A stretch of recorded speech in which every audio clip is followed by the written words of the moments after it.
Ladies and gentlemen, welcome to the Tim Dillon Show. We are, I believe, in the death throes here of the Trump administration. The aides are coming in and telling him it's time to let it go. I believe he's got his family now. He's got Ivanka. He's got Jared. He's got his sons, Don Jr. and Eric. He's got Rudy Giuliani, and it's a small group in the camp of don't concede. And then I think most people now are starting to say, hey, I don't know. I don't know what you do if you're him. I don't know. I think you leave probably and go and do something else. I don't know why you're doing this into the first place. Can't get anything done. The deep state and everyone else is against you. It's like, what is the point? Like, truly, what is the point? Like, if it's hopelessly corrupt, which I might even agree with him on. Like, if he sat down and had lunch with me after this and went, the whole thing's fucked, I'd go, I would agree with you. Why even do it? For the rallies? Right. For the fun? I mean, just to be Springsteen, to get out on a stage and, like, rock out? Like, if I get it. The guy believes that he can do something you can't. I mean, it's clear that you cannot. I don't know.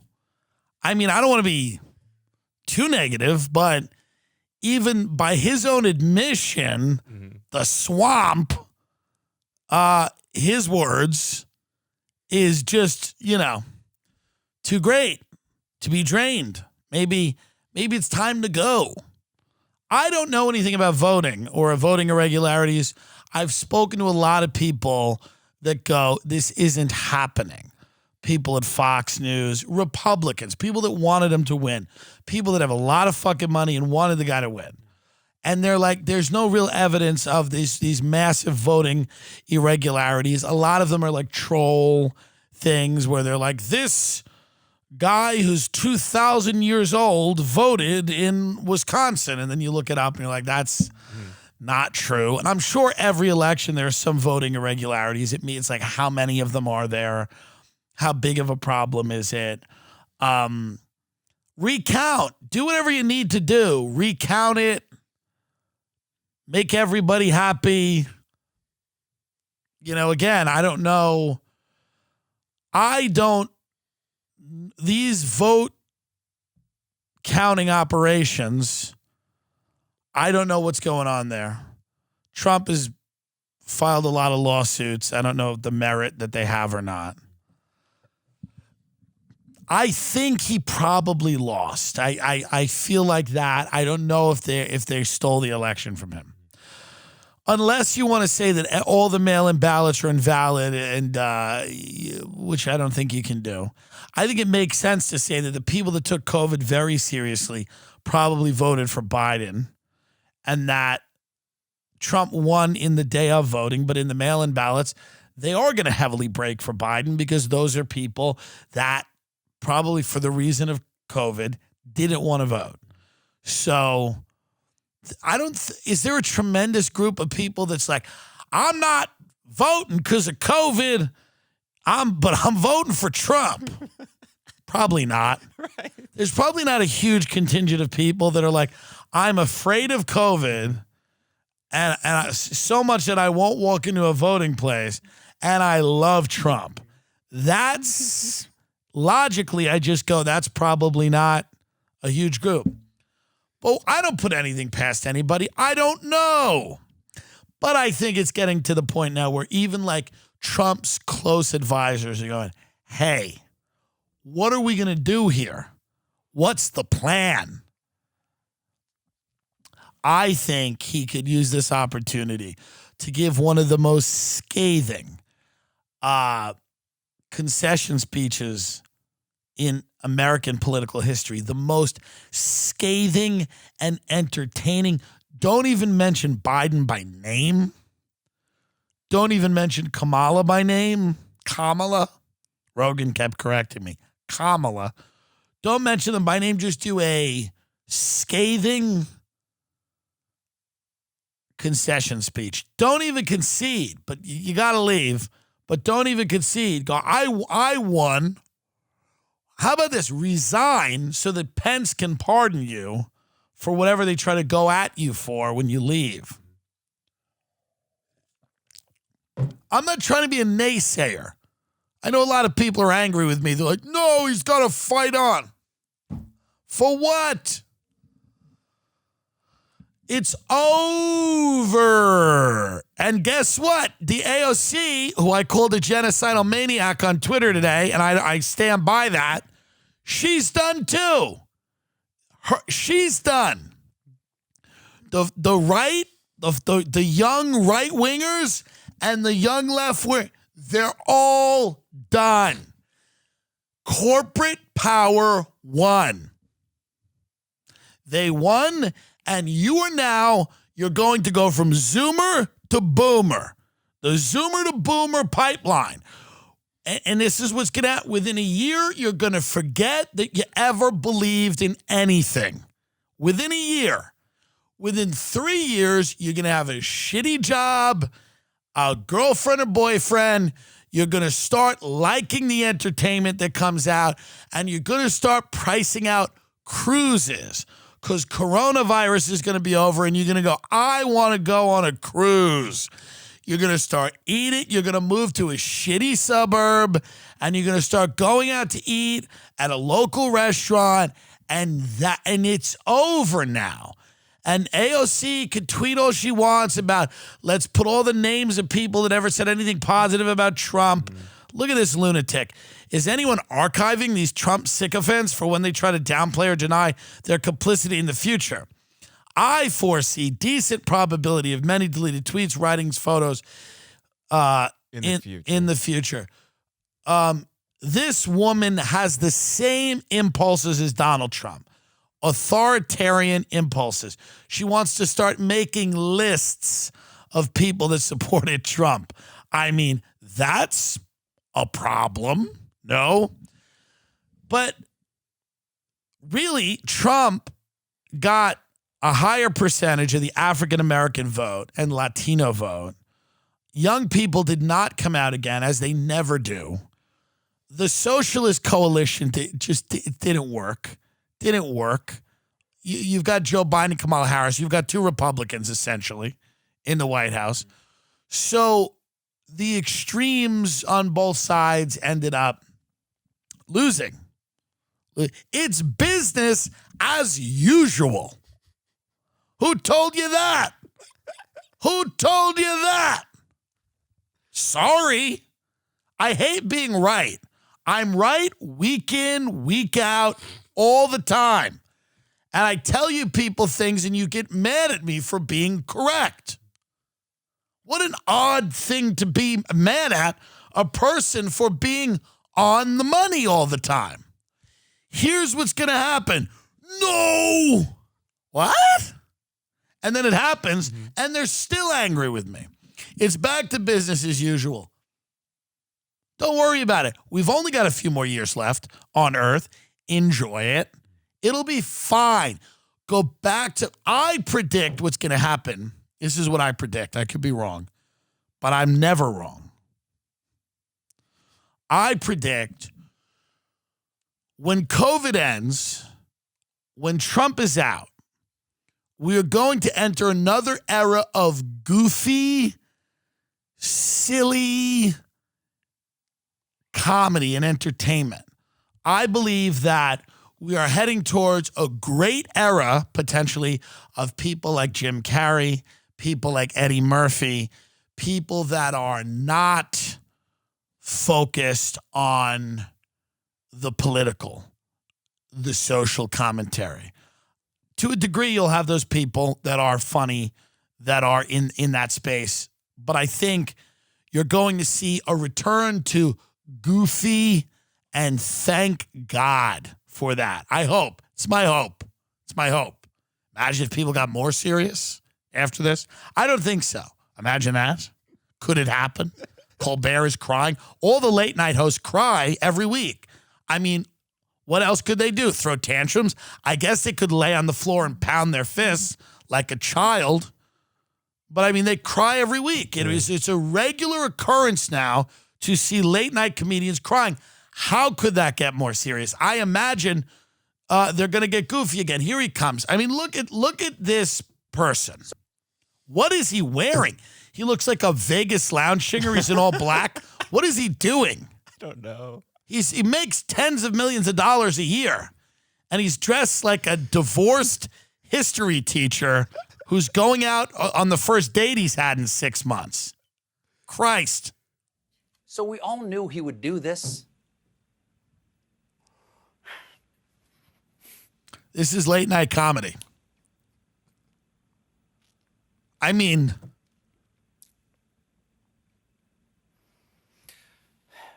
What I didn't know is that it would hurt so much. Yeah. These are comedians. I didn't expect this to break my heart. These are comedians in 2020. That's a comedian. For him to cast a dark shadow on our most sacred right. From the briefing room in the White House, our house, not his. That is devastating. This is heartbreaking for the same reason that I didn't want him to get COVID. Certainly why I wanted him to survive. Because he is the president of the United States. That office means something, and that office should have some shred of decency. Okay, well, those are comedians. So that's the comedy that you've been provided with for the last 4 years. Maybe that will change. Like perhaps this will be the catalyst in the business that I'm in, because occasionally I do mention that. Not all the time, because I don't think everything's about comedy, and I don't think that like the kind of comedy you get justifies whatever happening. If you love Trump, I get it. This is not a good consolation prize that these people stop crying. I'm just saying an unintended consequence might be that there might be, some silly comedy coming back. Nothing too serious. I don't know if that's the case or not. Everyone is so serious now. I went out to dinner tonight in a parking lot surrounded by traffic cones. Thanks, Gavin Newsom, because we can't walk in a building unless we promise to burn it down, BLM. So we have to sit in a parking lot surrounded by traffic cones to have dinner. And this we're in Echo Park, Los Angeles, which is a nightmare. It's a rapidly decaying hellscape, and it's full of these artists and pseudo-intellectuals, but primarily dilettantes, people that think they're in the arts and are not, people who are under the impression they are comedians and are not. And then, of course, you get a few comedians here and there. We're sitting in and this restaurant called Tex, which is a horrible name, but it's a good restaurant. It's country French, as the waitress told us. She has not showered in weeks, and she has her ratty hair clinging to her face in amphetamine sweat. And she said, it's country French cuisine. She is correct about that. And the food is very good. But Tex, what's it called? Tex. Who cares? It doesn't matter. Folks, it's gone anyway. T-A-I-X French restaurant, and it's really good. It's been there since 1927. Well, what's coming in? A high-rise in Echo Park because more people need to live in condos in Echo Park. So they have a high-rise coming in, and this restaurant is closing. We all know that. And instead of just enjoying one of our last meals, of course, we have the waitress who we have to relive her horror for the entirety of the meal. She's telling us about the owner and that the owner's not really doing anything, and the owner doesn't let them know what's going on, and they don't know when they're closing, and he didn't she goes, well, we had to set this whole thing up. We had to get the tables and chairs from the downstairs.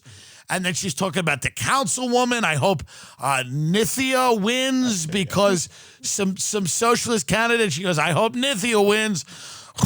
She's taking deep breaths. And I want to grab her and say, with all due respect, can you shut your mouth, please?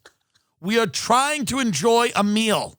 Can you shut your mouth? Every time she came near the table, I mean, she looked wounded. I'm like, do we have to take you to a hospital? I know it's been a tough 5 months. I know you haven't worked. Can you pull it together for Christ? I can't deal with it. Shut up about the city councilwoman who you think is going to save your life. I hope she wins. I hope she wins. This gaunt heroin addict at the French restaurant. And this is all the servers now. All of the servers, because now it's the fall and I'm doing a lot of, one of my sports, which I go out to dinner now. And this is kind of my sport. We kind of settle into from now until January, this is going out to dinner season. You see people you haven't seen in a while. And now because I live in Los Angeles, you get to go out to dinner in parking lots and alleys and things like that. And it's great. But the servers now are like, they have this weird, like they're wearing their heart on their sleeve because they've been out of work for so long and everything's been so tragic for so long, and they feel like you have to sit there and like take it. You have to like stomach their nightmare of a life while you try to eat, risotto. And you have to sit there and go, yeah, so the owners doesn't even tell you when it's closing, huh? What do you want from us? You want to come live with us? Is that what you envision happens at the end of this? I go, well, why don't you live with us? Seems fair.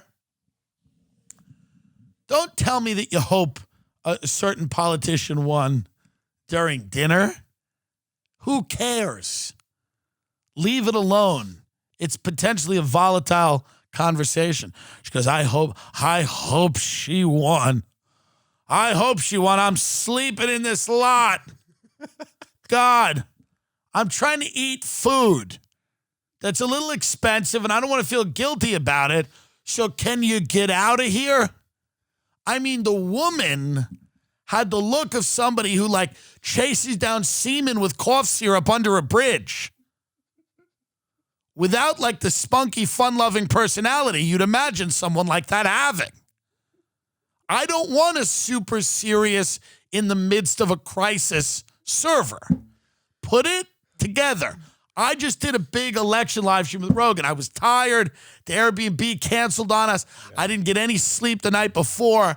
I got in an argument with Dan, the kid that opens for me, and I made him go sit under a tree. I'm like, I don't want to look at you. We can't even be in the same parking lot. We get to Rogan's early. Nobody's there. We got to sit on the curb because the Airbnb couldn't get a cleaning crew in. The day is a nightmare. You know what I did? I went to work. I shut my mouth and went to work. And we had a great time. I didn't make everybody, participate in my misfortune. It's not fair. Keep it close to the vest. And here's another thing. I got to be very honest with you, and I know this isn't popular. Enough with the donating to the kids in the hospital with cancer. No one believes that the money's going to them, and it's the same kid over and over again. You're not fooling me. It's the same bald kid over and over again. Can you tell them apart?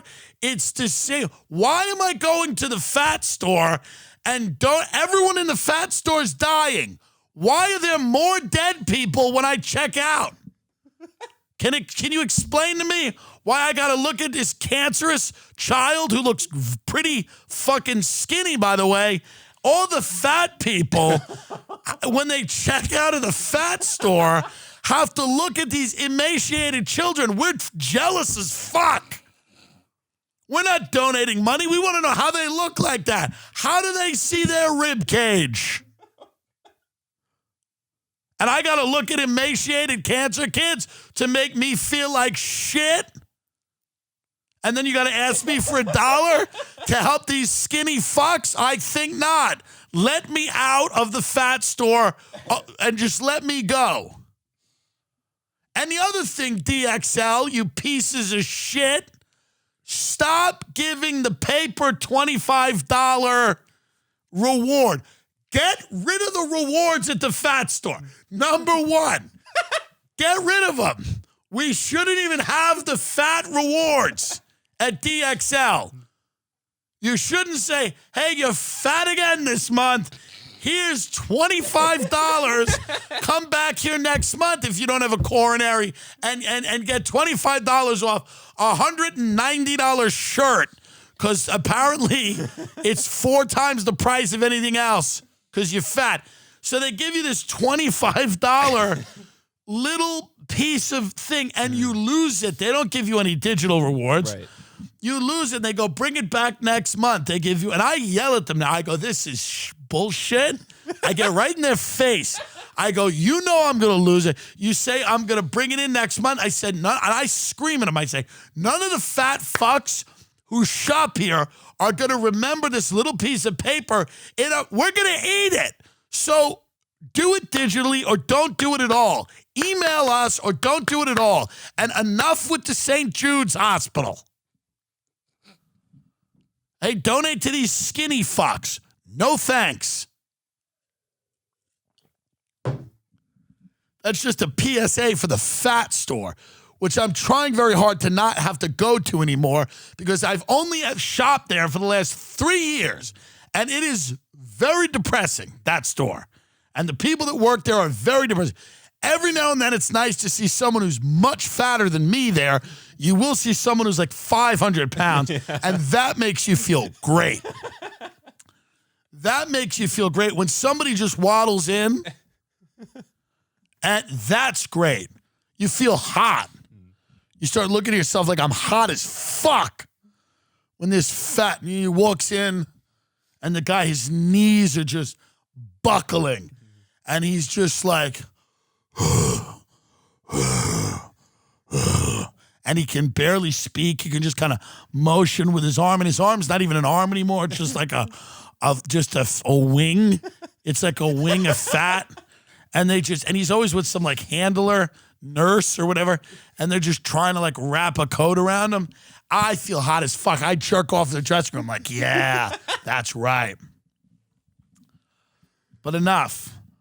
But we're back. We had a nice dinner at this place. I'm not shitting on this restaurant. I like the restaurant. Me too. Yeah. And I like the restaurant. I would just request that the waitress shut her mouth. Also, don't tell me you've been working there a trillion years. That depresses all of us. It's just depressing to all of us. It depresses all of us when you tell us you've been there 12 years. That depresses everybody. That's not something where we're supposed to congratulate you. I've been here 12 years. We go, good. Okay. Good.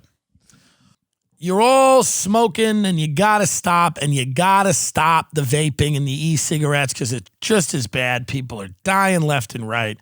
Well, you got it. And they're almost not cool anymore. Do you feel that? They've gotten to the point where they're not cool now.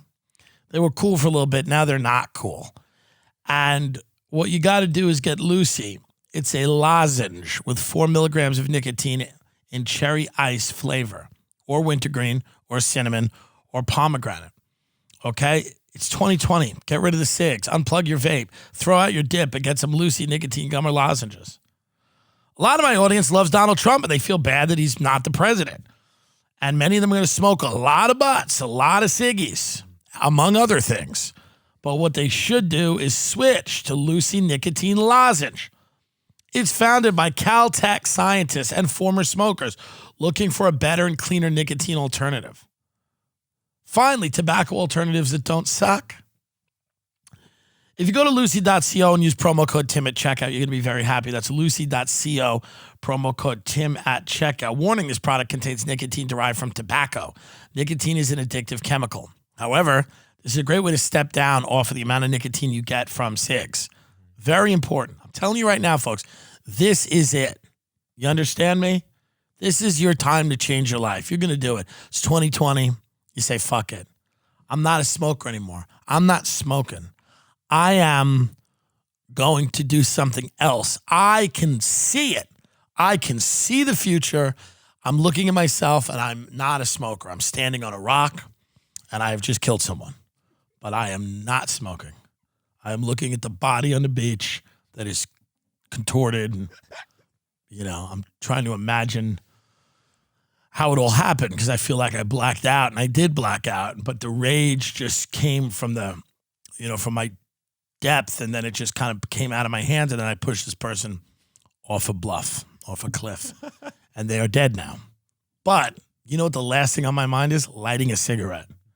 As I stare at their dead body, and I think about how much DNA or evidence that people are going to have, fibers from my code or whatever, I'm not thinking about smoking a cigarette. I'm thinking about dissolving the body in a tub of lye, acid. I am thinking about that. I'm thinking about how long it would take me to weight the body down so that it could sink. I'm thinking about that. I'm thinking about what is prison like? Like if I just walked away and end up in prison, what's that like? I'm thinking about all these things, but the last thing on my mind is a cigarette because I've taken a Lucy nicotine lozenge. Lucy.co, promo code Tim at checkout. I'm telling you, change your life. A lot of people in my audience smoke. You shouldn't. Also, warning, this product contains nicotine derived from tobacco. Nicotine is an addictive chemical. Lucy.co, promo code Tim. No days wasted. I'll tell you right now, you will not waste a single day. You like to go out there and get boozed up. Let's get real. You want to go out there and get boozed up. Everybody's doing that, No Days Wasted is here to help you maximize life's moments. It's a DHM Detox. It's a vitamin for people who like to enjoy their drinks. Tens of thousands of people are using DHM Detox as their drinking buddy. Enjoy your drinks and forget the Sunday scaries and feeling like garbage. Just take 2 capsules after your first couple of drinks and it goes to work. DHM Detox uses science to help boost your body's natural response. How about that? It helps break down the toxins in alcohol. They're easy to share with friends and family. Also, they've just launched their new hydration replenisher with immune support. These are really, really good. If you need to function and have brain power and have clarity and want to be part of the workforce or part of your marriage or part of being a dad or a mom or a nephew or an aunt or a baby, if you're a baby and you're hammered, you take one of these, you can go back to being a baby and not be like a waste of life. You can be like, nah. It's so important. It's so important. Also, if you're gonna get someone really drunk, but you want them to work the next day. So if you're really gonna get somebody really hammered, but you want them to work the next day, slip them this. Yeah. I'm not saying why you would do that.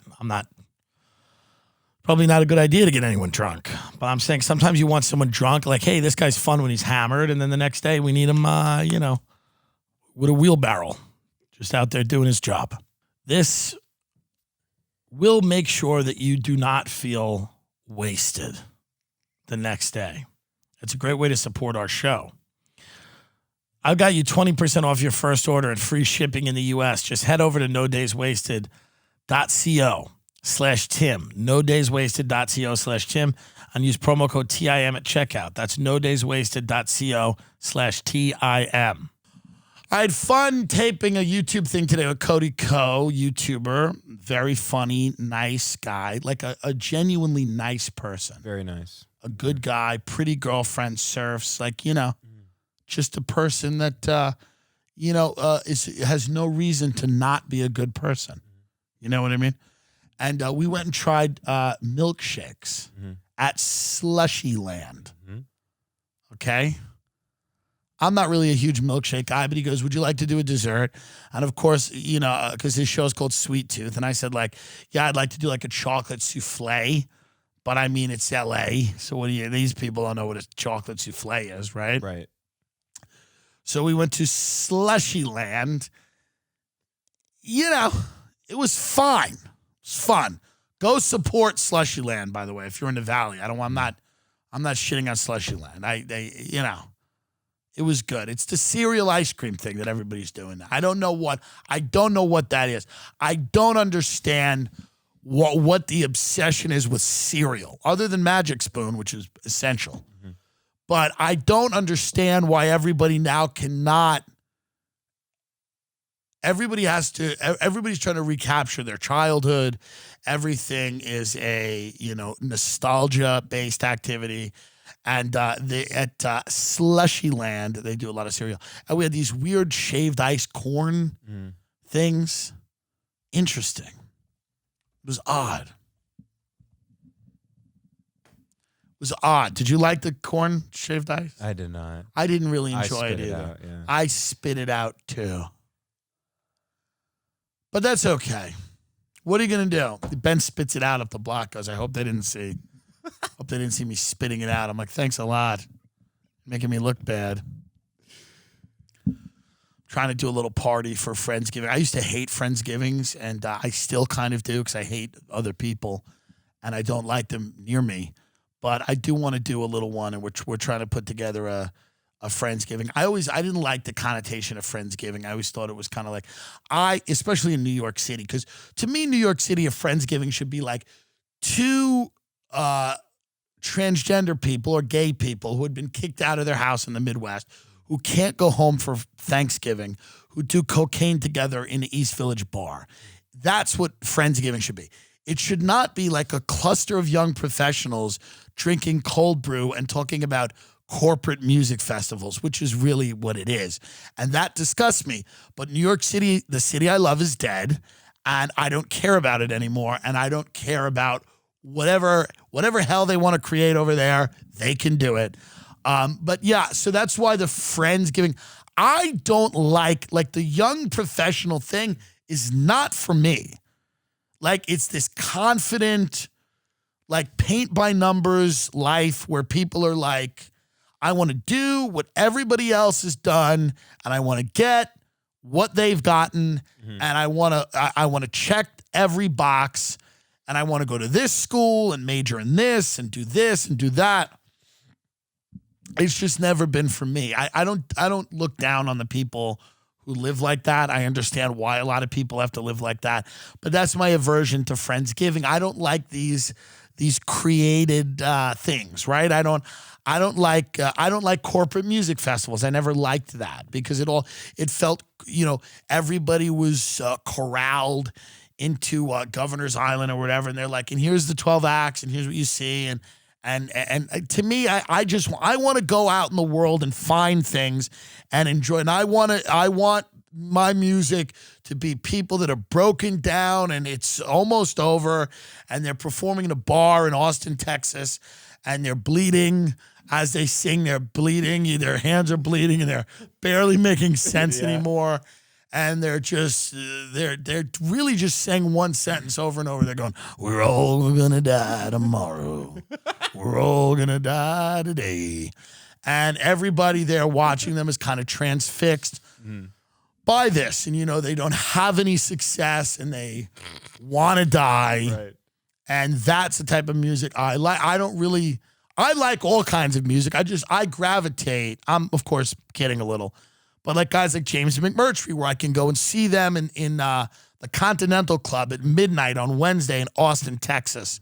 And he's fucking great, and he murders, and he's great, phenomenal. And I went with your friend Travis, and we saw that show, and it was great. And there was nothing about it that was like thought up in a board. This is very different than the corporate steakhouse, which I adore. But when it comes to music, I like it to be a little rough around the edges when I see music. And I know that there's big acts, and I've seen Springsteen and Tina Turner, all these massive planets. I get it. But like the corporate music festival, I also sobered up before all of this fun stuff. Right. I sobered up before it was fun, before they really started designing activities for people to just do drugs. I used to have to do drugs and go about my regular day. This wasn't a theme park of drugs when I was, really using drugs. Yeah, there was Lollapalooza, there was things like that. But now, they just literally create events for young professionals to go and do Molly or whatever they're doing and, have fun. I just missed out on that, I had to sit there. I had to do cocaine in an office, okay, with sweaty, middle-aged, delusional psychopaths who were losing everything. And that wasn't exactly the party, was it? I had to sit there and do lines of cocaine in an office where next to me some fat slob was eating a chicken parmesan that he could barely afford. That was the party. Isn't it fun? When I look back on my drug use, what a waste. What a waste. I should have been on Governor's Island rolling around in the grass, but I was not. Why? Because I was listening to a presentation in the Huntington Hilton, coked to the gills, trying to learn how to sell mortgages. What a waste. What a horrible life. What a horror. That's why when I go to dinner, I don't need your nightmares. You don't think I have nightmares? Why don't you sit down? I'll tell you about my life. Yes. Oh, you're upset that the restaurant's closing? I lived in fear. My sexuality was fear-based. I couldn't be honest with anyone. My mother's a schizophrenic. My father is a salesman who doesn't sell anything. I was a salesman who didn't sell anything. I spent a decade doing cocaine, and instead of fucking on a beach, I sat in an office in Long Island. What? And now I just want to forget that happened and have a cassoulet at the French restaurant that's closing without you and your pain attaching yourself to my dinner.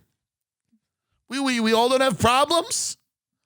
You want me to, my problems every minute of every day? That's what I like about Dan. Dan didn't have any problems. That's why I like having Dan around. He doesn't know what problems are. He's perplexed. This kid grew up in a cult. He grew up in a Christian cult. They made him think he had no value and he was going to hell, and they were right.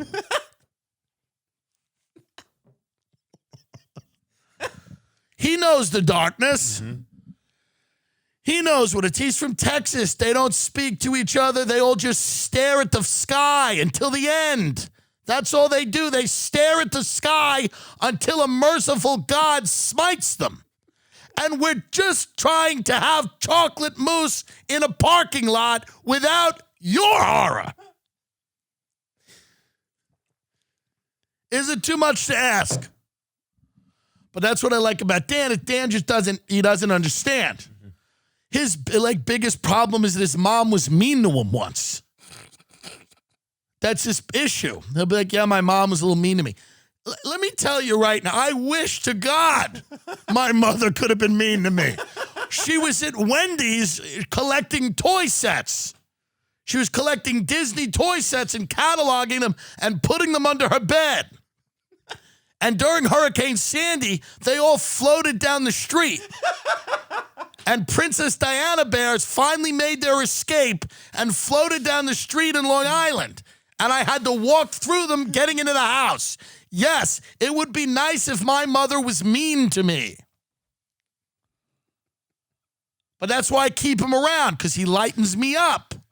This guy darkens me. But I need that. We can't do the show with Dan. Dan doesn't understand any of it. I start screaming and yelling about the horrors. Dan goes, I don't understand. What about girls in the pool, in the frat? I say no to the frat. I say every day I go to the fat store and have to look at these skinny cancer fucks on the way out. Makes me feel like shit. And Dan will go, but they're sick. And I go, no, I'm sick of it. But that's why it's good to have him around. You need someone around who has a different life experience than you, who doesn't know what the horrors are. Mm-hmm. He doesn't know what the horrors are. You know? He's proud of his dad. His dad gets 2 Bronze Stars in Iraq. I'd be proud. My father worked at Color Tile. He worked at Color Tile. Do you understand? That's where fat women from Long Island come in, and I think he got fired from that. He couldn't handle the rigors of Color Tile. This guy's dad has 2 Bronze Stars. My father drove a Mazda Navajo. That's for people that can't afford a Ford Explorer. It's a Mazda Navajo. Your dad has 2 Bronze Stars. You complain about it. You're not allowed to complain about anything. You're from good people. They're pedigreed people. These are real people. Bronze Stars. I love my father, but I mean, he sells wine. He's like me. He's full of shit. But that's why I like to keep Dan around. It's like, you don't make a lot of friends in life. And at my age at 35, you really don't make any friends. Friends are a problem for the most, but that's what you people need to That's the other thing that disgusts me about young people. It's like, you need to understand that your friends are a problem. Listen, I just got made godfather to a beautiful baby boy that my friends, because now I have a little money, so they made me godfather. Let's get very real about what that is.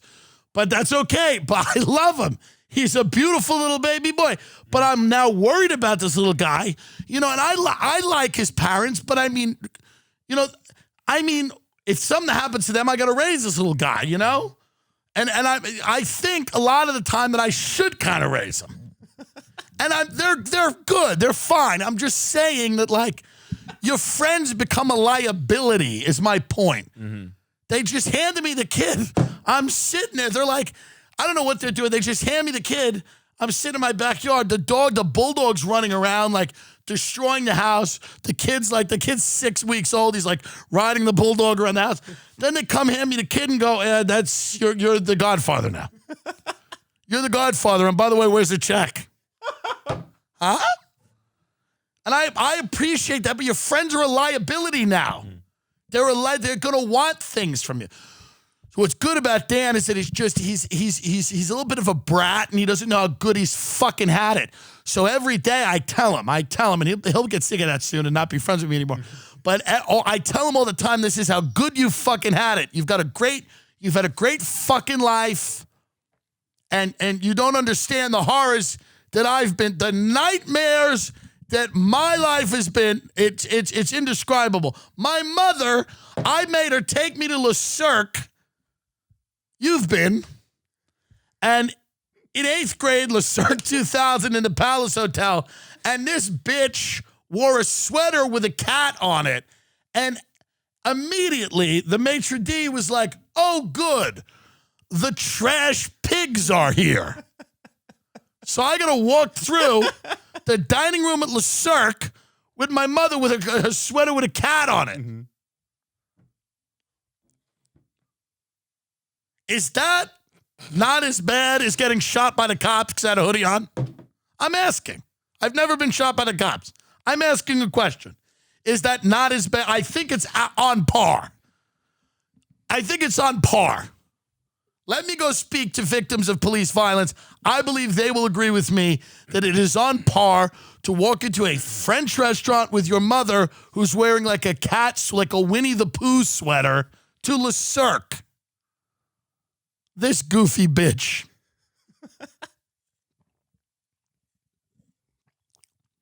Dan's probably the last friend I'll make. I'll make a few career friends. You can't make too many more friends. I'm 35. I'm full with friends. The friends that I have now are starting to become a problem, and they will become more and more of a problem. So I can't, I love the little guy. I'm going to be a great godfather. I'm going to give them money. I'm going to watch out for it. But it's like, I can't. God forbid I become friends with another couple that wants me to be a god. I can't do it. Right. What am I going to do? I mean, I guess I can. But I mean, this couple, usually most couples, you're a godfather, you go, yeah, the kid will be great. This couple, I'm like, I might have to step in here and raise a kid. I might have to raise a kid.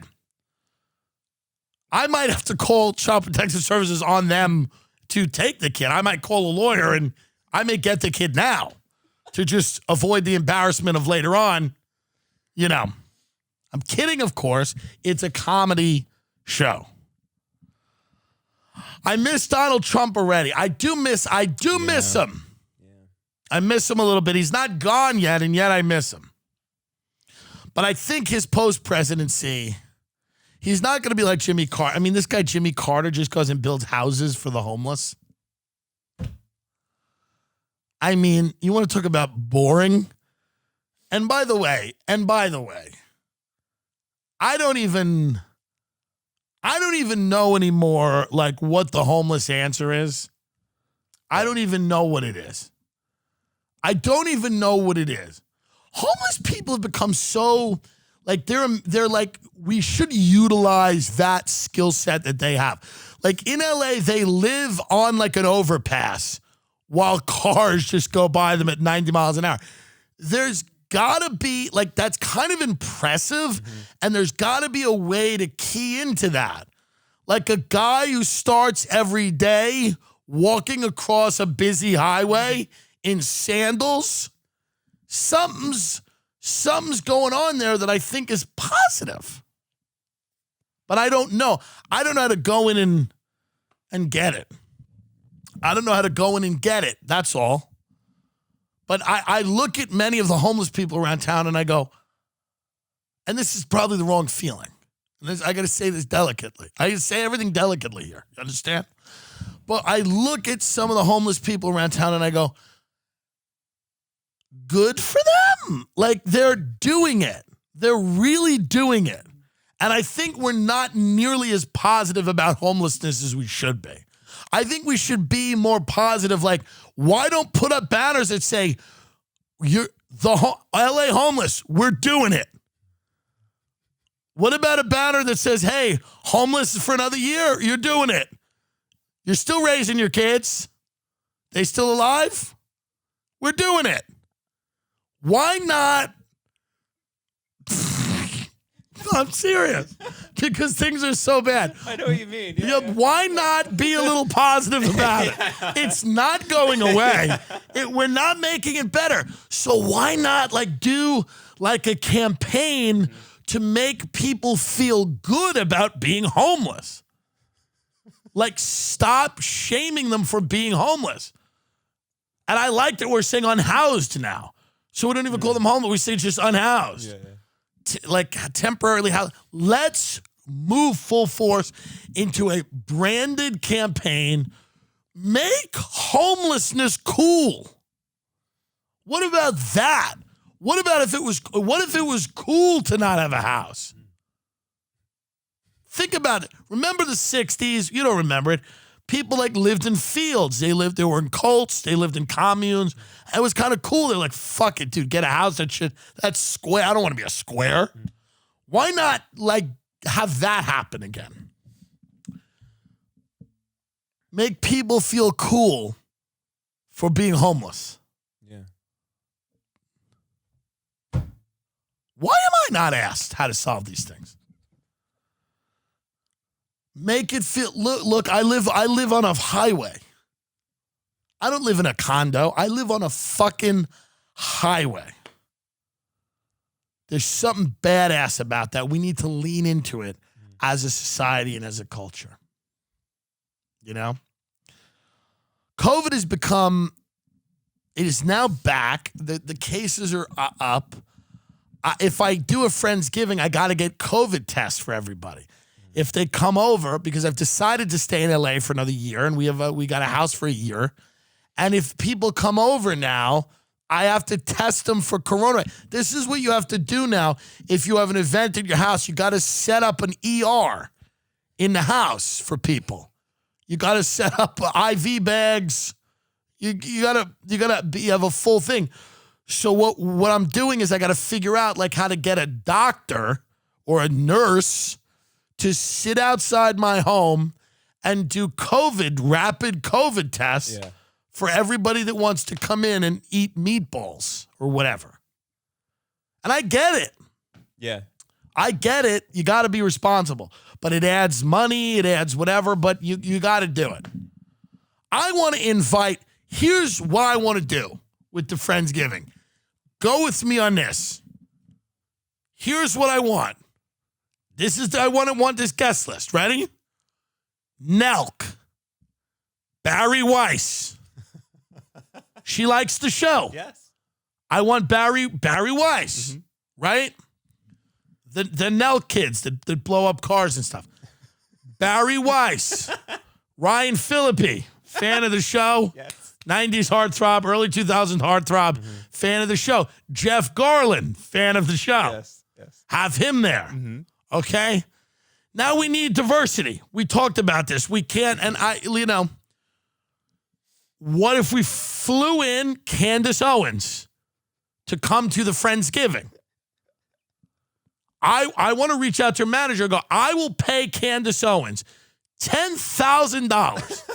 I will, thank you, patrons. This is where your money's going.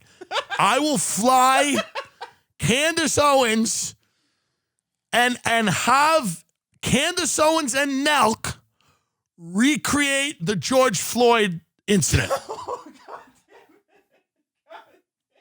Yes or yes? Yes.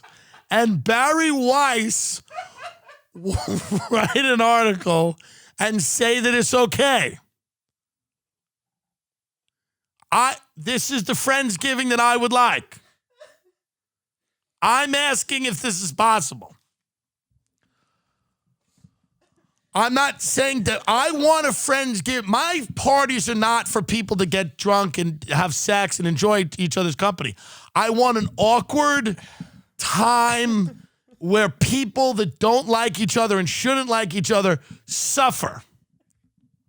That's why I want to fill the room with like controversial people and then retards and then literally just see what happens, like YouTubers and conservative pundits and far left people and just a nightmare where it's not fun and no one understands why they're there and no one understands why I put them there. That's what I want. Like the Nelk parties are fun, right? Tits are out, full send. Everyone's like enjoying themselves. I can't explain to you how I want my party to be the opposite of that. I want Barry Weiss in the kitchen, like arguing with Ethan Klein about something. Trying to find common ground. I don't know. They'll probably find it. But that's what I would like. I would like that.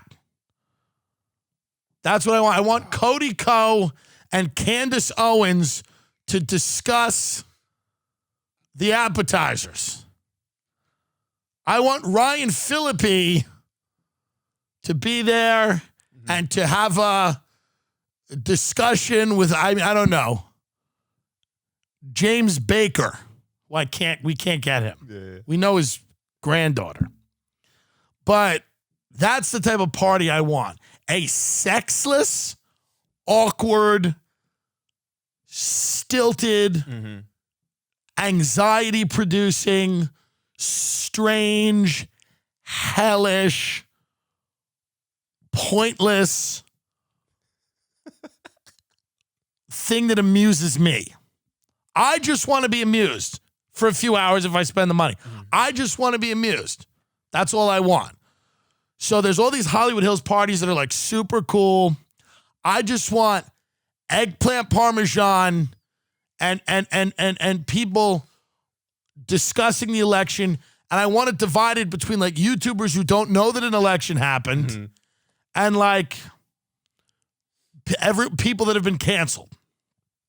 I'll get everybody. I will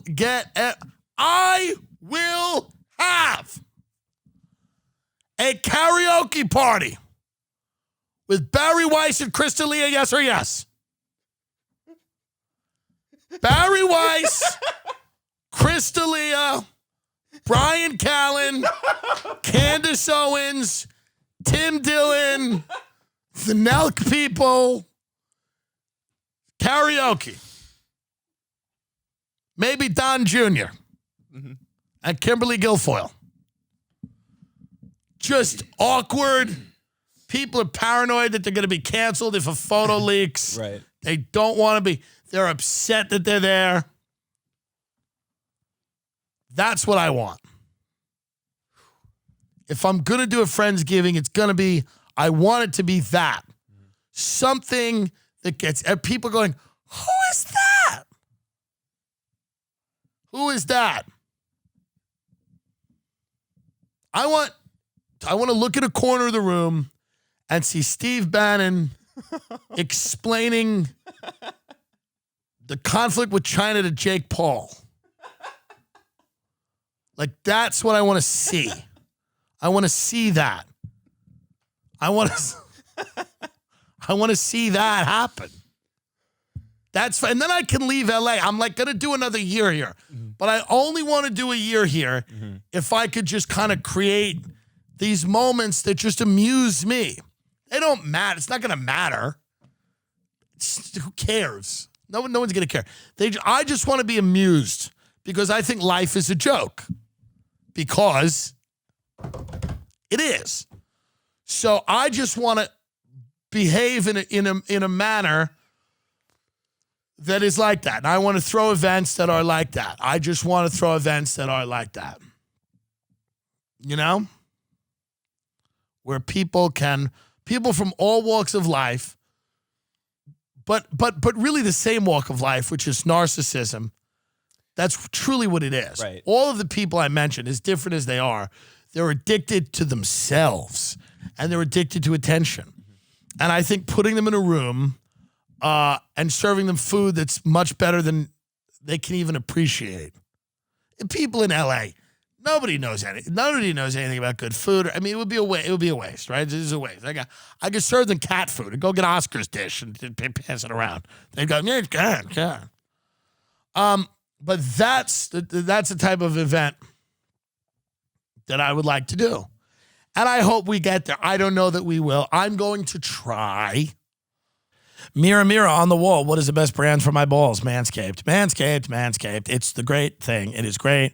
It is the thing. You shave your dick, your balls, your dick, your whole pubic area. You shave it. Manscaped is really good. It's the best one on the market. It's much better than the Norelco Body Groom, which is one of the only other ones in the market. Manscaped is it. It's great. I'm telling you. I use it. I give them to other people that work with me. That want them, and I'm always happy about it, okay? They have a nose and an ear trimmer, provides proprietary skin-safe technology, which helps prevent nicks, snags, and tugs in those delicate holes. I'm telling you.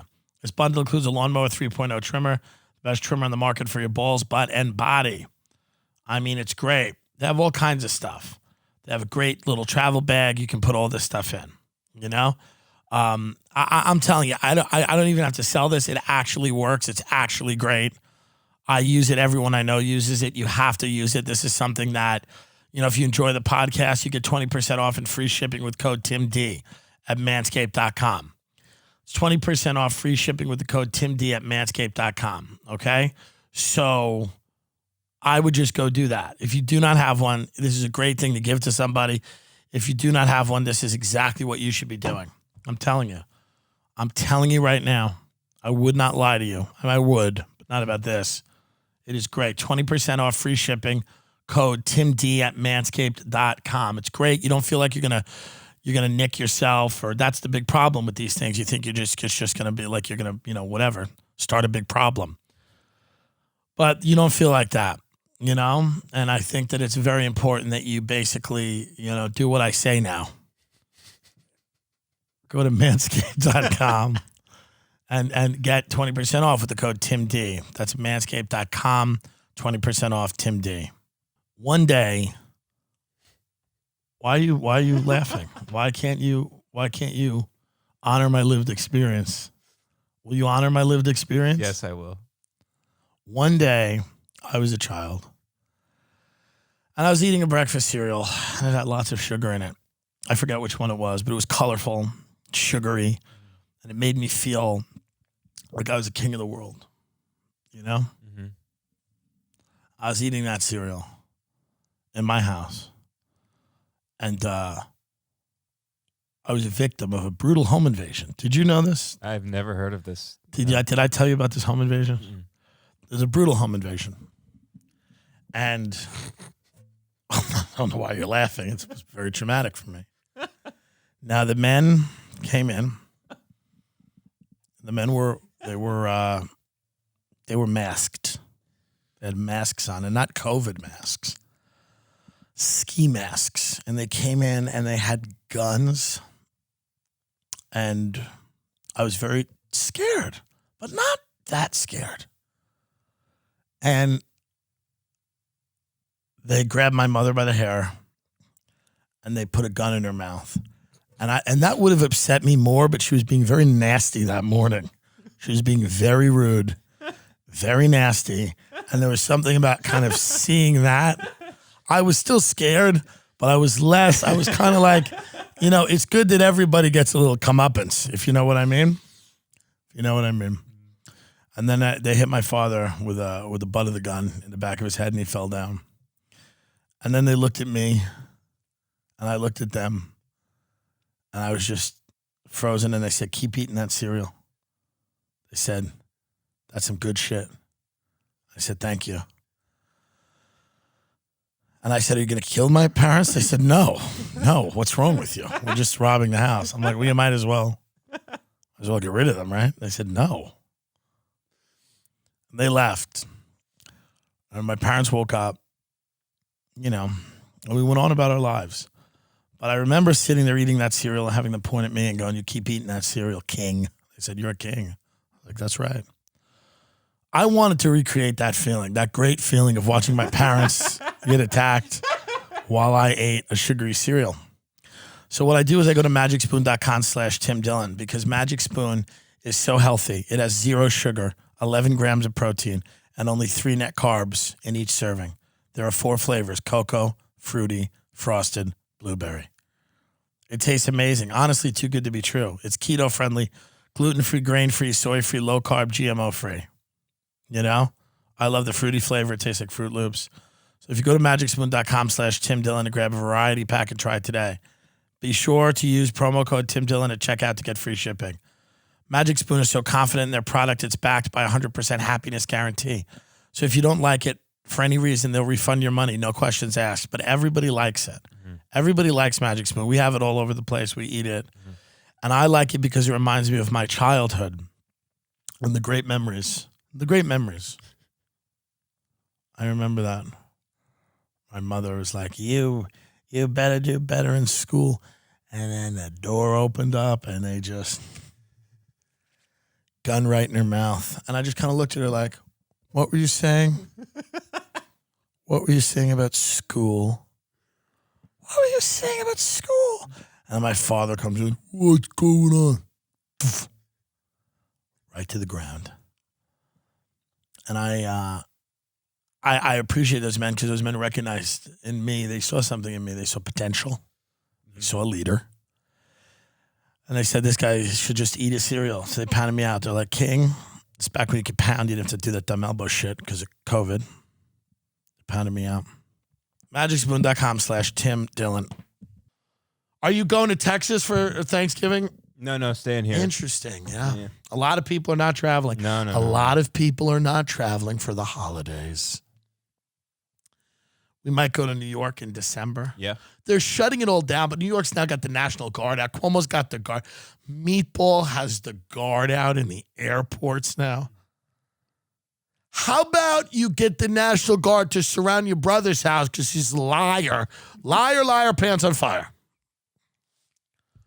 I mean, I'm really fed up with New York. I'd love to go back, but I just don't. I think COVID is just the winter is shot.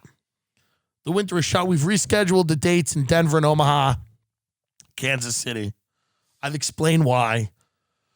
A lot of these clubs are cutting capacity, this, that, and the other thing on the other end of this. And then a lot of them are like, well, we're not canceled yet, but we are hearing things that we may be canceled. I'm like, I just want to, let's just put it 3 months in the future where we can do it, and we could do it at a capacity, hopefully, that is back to, so we just got to get over this second, whatever it is, second wave, second hump, and then we can go back out and make people laugh live because that's what we want to do. But until then, we are podcasting here. We're podcasting on Patreon.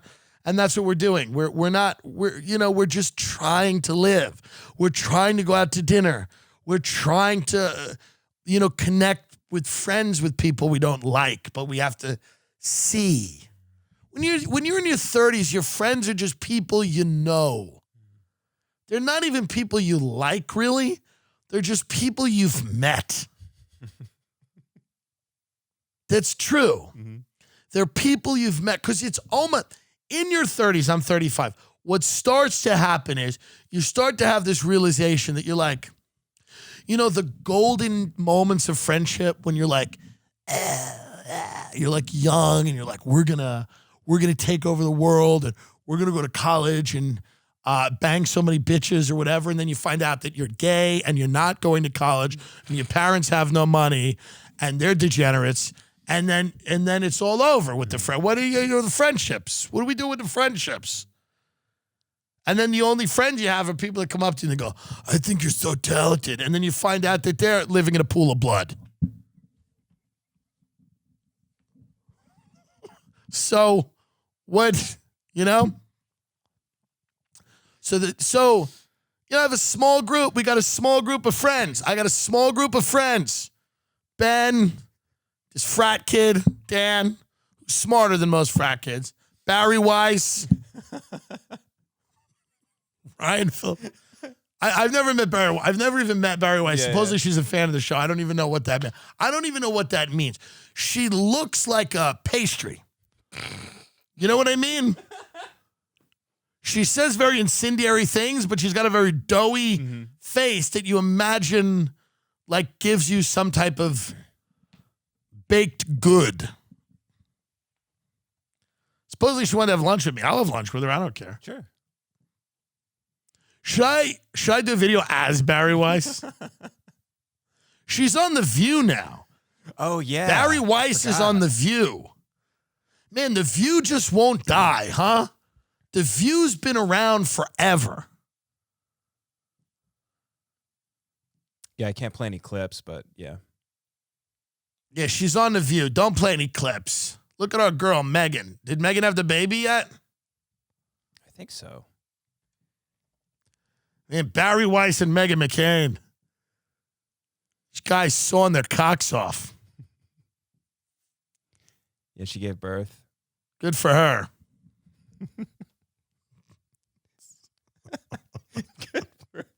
Good for her.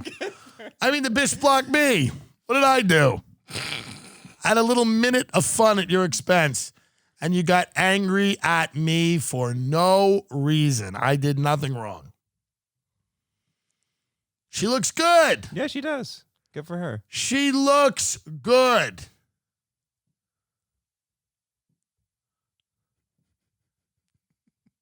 Is that where he bought her?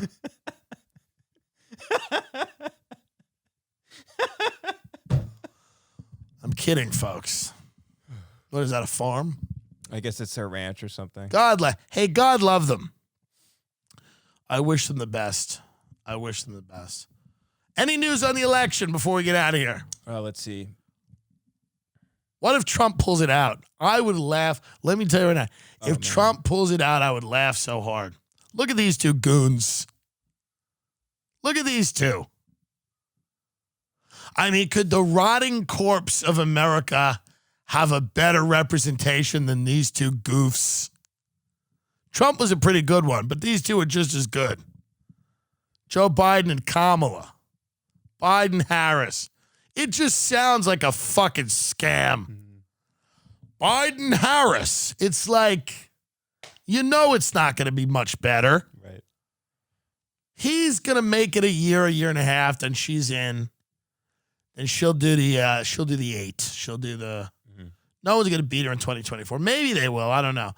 How do you follow Trump? You talk about an act to follow. It's tough to follow Trump. Right.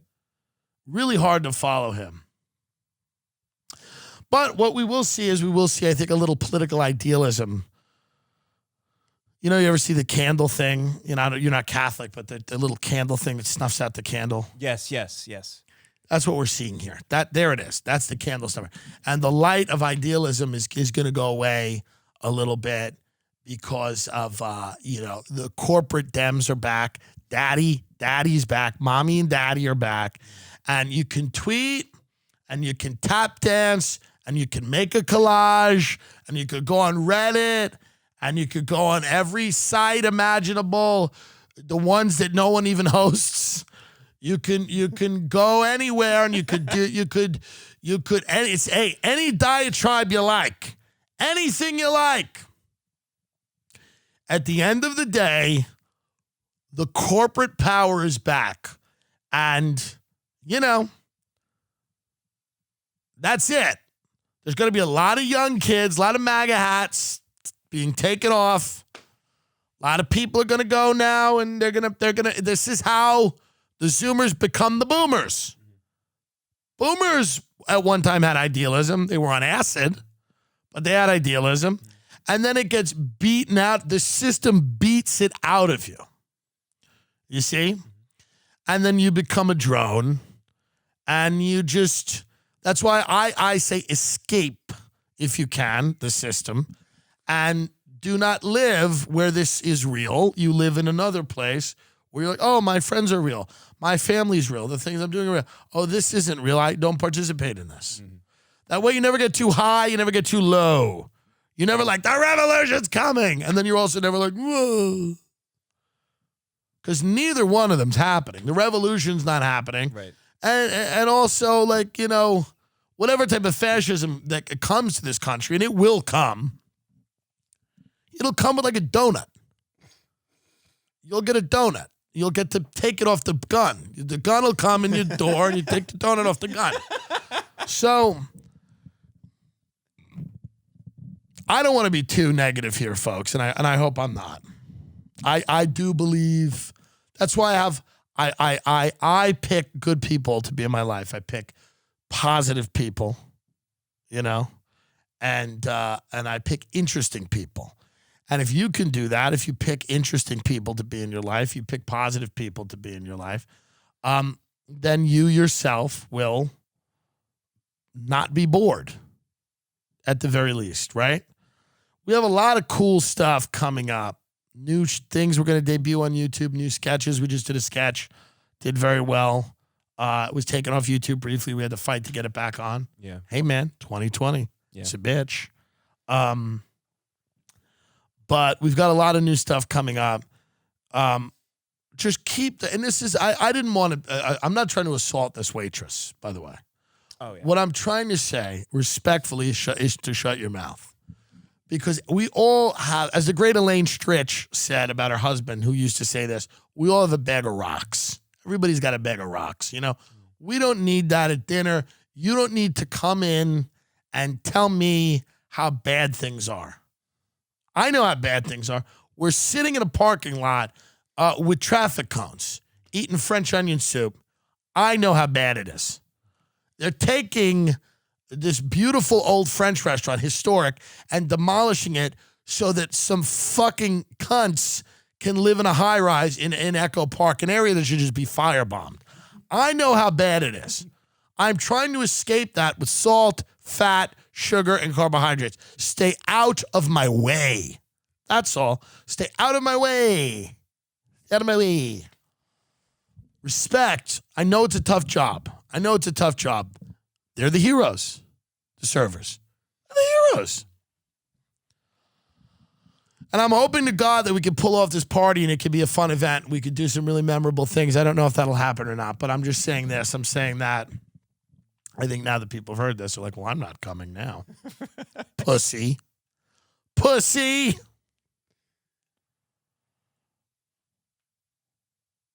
Do we offer Candace Owens money to fly in? Yeah, I think so. Maybe we just fly our first class. Can we do that? We probably have to offer her a little bit of money. Okay. Put her up in a hotel. Okay. Dude, what if we do this? And I'm not even kidding. Just think about this for a minute.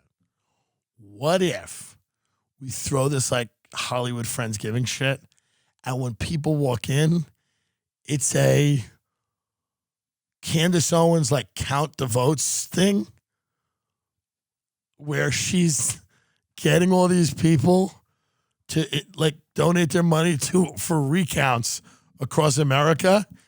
And we just have, and I'm just doing it like a big Instagram story that's like, look who's here to support the recount effort. Poor Ryan Phillippe, he's like, dude, what the fuck? I'm like, Ryan Phillippe's here. Look, it's Jeff Garland here to support the recount with Candace Owens. I mean, I think it would be fun. TimDillonComedy.com. Go there if you want. There's nothing there. Who cares? Waste your time. Nobody's been to a website since 1986. We have merch, Life in the Big City shirts, Meghan McCain hoodies. We got new merch coming out in December. We have a really cool yes or yes thing that's coming out. We've got some other things too. We do appreciate everybody's support on Patreon. We've done a lot of cool episodes of JRE in the past couple of weeks, right? It's like three. Like 3 in a month, yeah. Crazy. I remember the first time I did that show, and now I've done it like 7 times. It's crazy. Yeah. The Alex episode's massive, and that election thing was really good too. So there's some of the merch.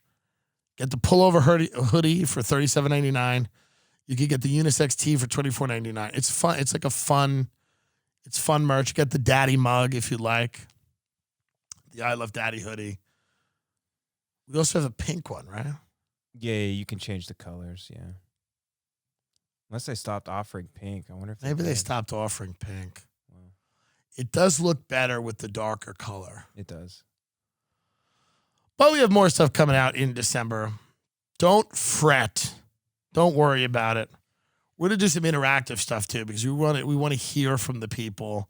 We want to figure out what to do with the people. We've got live events coming up, rescheduled shows, hoping this fucking COVID thing just gets to,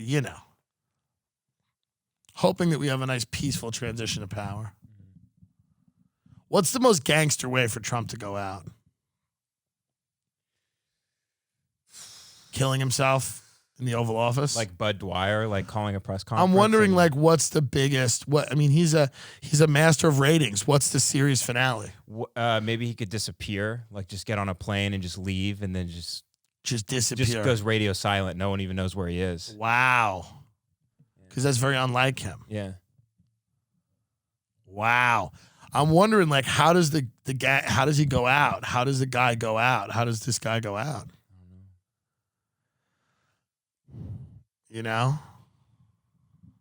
Dude, if he finds a way to win, I'm going to tell you right now, if he finds a way to win, if they recount these votes and somehow he won, it will be the funniest. It will be the funniest thing. Oh, we're recording this Friday night, by the way. Friday night. Yeah. So it's changing with every hour. So that's why Ben's here to do the technical. Yeah. Why? What if he just appointed himself to the Supreme Court or something?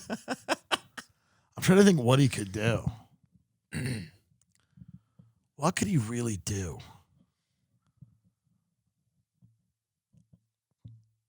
I don't know. I'm really trying to rack my brain.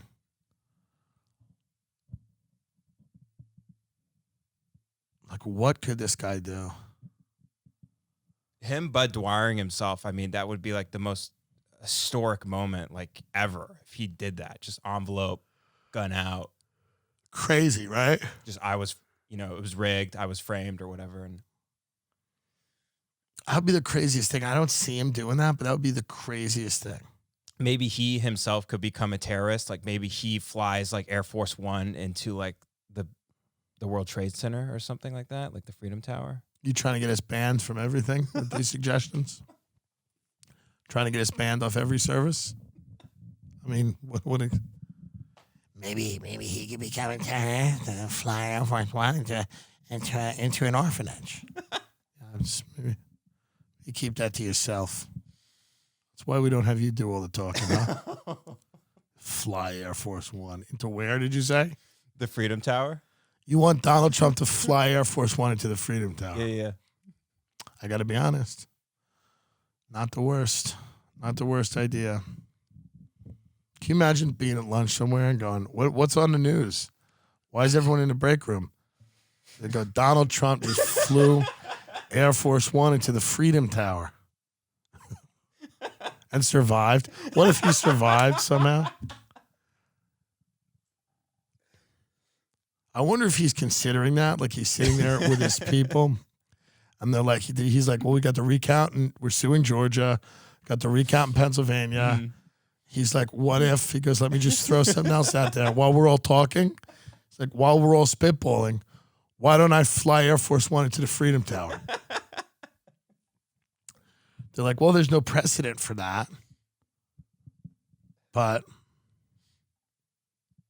we don't know. Perhaps there's something. Well, folks, listen, we don't have a president. You know, we barely have a country. Yeah. You know, but we have merch. You understand? We have dreams and hopes. So do you. Ugh. I hope that waitress tonight, this is what I hope happens. Mm-hmm. I hope she goes home. She realizes how good she has it, how lucky she is to be in the fight, how absolutely lucky she is. And I hope she's jubilant and happy. And I hope she goes downstairs because she wants to get some air, you know? And I hope she's shot in the head so that nobody will ever have to listen to that depressing horse shit while they're trying to eat a meal again. Good night.